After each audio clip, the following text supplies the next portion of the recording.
Əlbəttə ki, bu addımlarımızın ölkə başçısı, möhtərəm cənab prezidentimizin sahibkarlara verdiyi dəstəyin və çox şaxəli siyasətin əyani göstəricisidir.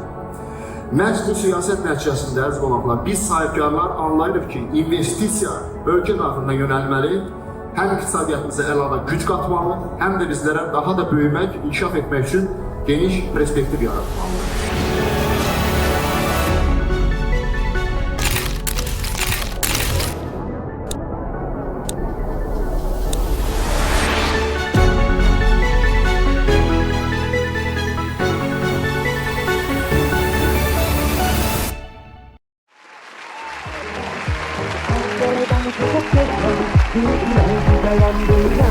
Abracadabra, abra, abra, cadabra, abracadabra.